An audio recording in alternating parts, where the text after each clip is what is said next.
Breaking news now at 4. The Carolina Panthers with a new head football coach, Ron Rivera, will be introduced in a news conference at Bank of America Stadium within the hour. Rivera comes to Charlotte from San Diego, where he was the Chargers defensive coordinator.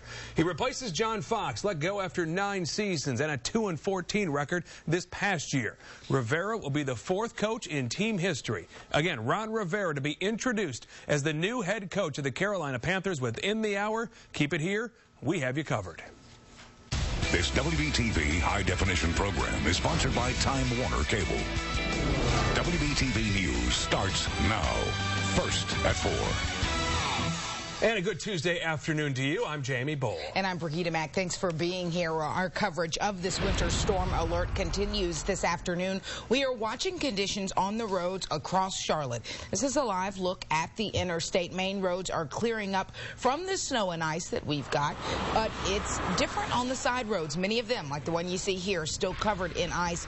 We're going to find out what that means for your morning commute. And there's the walking part of it. That's another challenge today, isn't it? Getting around, not easy today. Also, big developments. Huge developments, in fact, today from CMS. Superintendent Peter Gorman telling the school board it needs to cut $100 million from the budget next year. That meeting going on right now. Coming up, we'll learn more about what could be at stake. Certainly some tough decisions to make there, but we want to begin this afternoon, of course, with the winter weather still affecting the Charlotte area. Some uptown streets shut down this morning when huge chunks of ice began falling from the top of Duke Energy Center. You just saw some there. Some of them a foot long. Police blocked off the roads for safety, but no one was hurt. Wow. Don't want to get hit by something like that. Kelly Franson is in the First Alert Weather Center right now. That's right, Kelly. No more ice and snow in the forecast, but when are we going to get some sun to sort of make all of this go away? That would help. Yeah, in addition to the snow and ice, of course, those gloomy gray skies are getting a little depressing. There is sun in the forecast tomorrow, but only for the lower elevations. The mountains have something else going on. I want to show you this picture I found in the photo gallery at WBTV.com. Look up in the upper right-hand corner.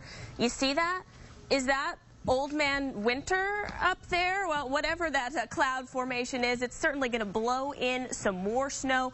More snow expected in the mountains. In fact, could see 6 to 12 inches in our northern mountains, likely 5 to 8 as you get a little bit south. Not expecting that in the lower elevations, though we certainly still have our problems. Of course, that ice has not gone away, so there is a winter weather advisory. That is in effect through noon tomorrow. That's for everything that's still on the ground. The part of it that melted today is certainly going to be refreezing. In the mountains, a winter storm warning for the north. That is for noon Thursday. I should say it's through noon Thursday. It goes into effect at 6 p.m. tonight. Still a watch as you get into Avery County and points south because of that long time frame. Still trying to figure out exactly how much snow they get, but make no mistake, more snow expected there for us. Big ice problems overnight, and then that sunshine that we'll talk about coming up in your full forecast. All right, Kelly, see you in a few minutes. In South Carolina, road problems early this morning. This video here from Anderson. Many side streets are a sheet of ice. DOT crews working to clear the main highways right now. And in Spartanburg, the roads are like, well, ice skating rinks, which can make it sort of difficult if you don't have skates. People slipping and sliding around this morning. The good news here, though, the major highways are clear. So let's get a check on our roadways right now. That's right. Jacinda Garabito in the First Alert Traffic Center tonight. Hey, Jay. Hey, guys. Your First Alert Traffic is brought to you by Paramount Volvo of Hickory. This is I-85 near South Boulevard in the Pineville area. Everything's moving along great. Just got off the phone with Highway Patrol. Accident-free conditions on our interstates, which is a great way to start out the afternoon, and no delays pretty much anywhere. There is one accident, though, on our side street. This is Briar Creek Road. This is near Commonwealth Avenue, very close to East Independence Boulevard. This accident is in the roadway. Use Eastway Drive as your alternate. Brigida, back to you. All right. Thank you, Jacinda. Well, a concern many roads could refreeze tonight. WBTV's Steve Crump is live for us right now. Steve, the interstates look good, as we saw from that DOT cam, but it's the side roads we're worried about. Absolutely, and that's always the case. Right now, we're live from Interstate 77, the same spot where we were roughly 24 hours or so ago. Let me show you what's happening right here. You can look at it.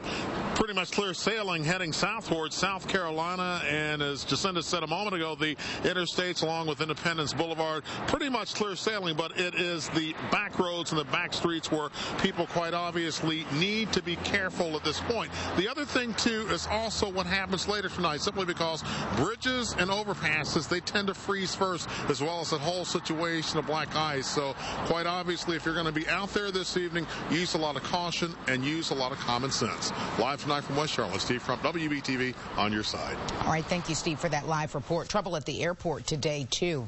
U.S. Airways canceled all flights until early afternoon because of the icing situation. Flights departed from the airport on a limited basis, but by this afternoon, we're told things were running smoothly at Charlotte Douglas. A little girl injured in a sledding accident yesterday, still in critical condition this afternoon. 7-year-old Sarah King was hit by a van. She had surgery today at CMC. Despite the freezing rain that fell overnight, very few problems with power around Charlotte this morning. Duke Energy was reporting around 500 outages. Now there are fewer than 200.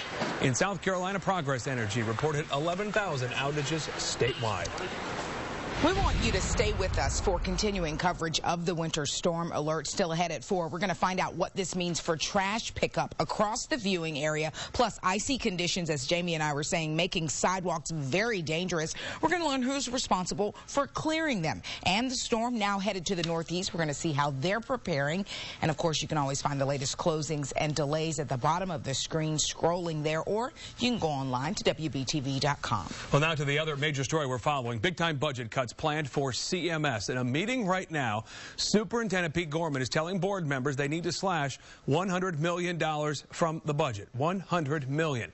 Education reporter Dedrick Russell joins us now live. And Dedrick, any idea yet where the biggest cuts will come from? Well, Jamie, unfortunately, Dr. Gorman's budget shows most of the cuts could come from the classrooms. Now, let's show you the breakdown. Here we go.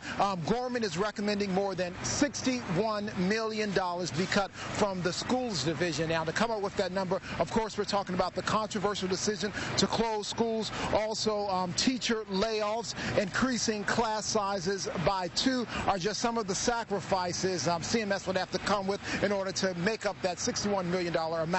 Also, Dr. Gorman is recommending cutting $21 million from central office. That includes a $4 million cut potentially to transportation, cuts to the communications office, human resources office, and of course more job loss. And of course there could be potentially nearly a $9 million cut to academic services. We're talking about slashing arts departments, writing programs, and a popular Bright Beginnings pre-K program.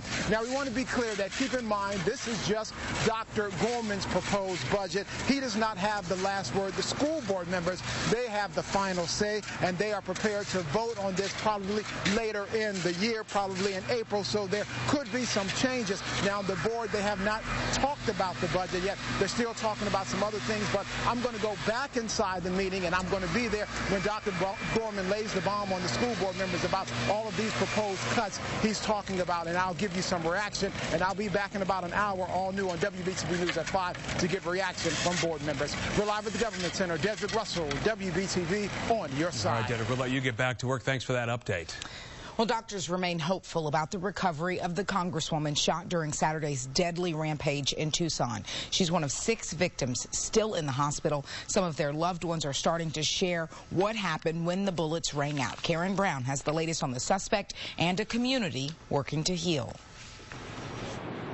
Inside the hospital where victims are recovering, we're hearing new accounts of what happened during Saturday's shooting. Good morning. Bill Heilman's wife, Susie, went to Congresswoman Gifford's event and took Christina Green, a 9-year-old from the neighborhood who'd just been elected to the student council.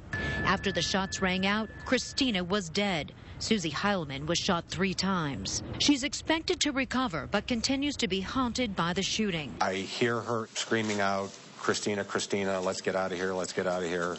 Dorwin Stoddard was killed when he shielded his wife from the bullets. She survived and is recovering. His stepdaughters say he's a hero. He's walking with the Lord now, but what a way to go.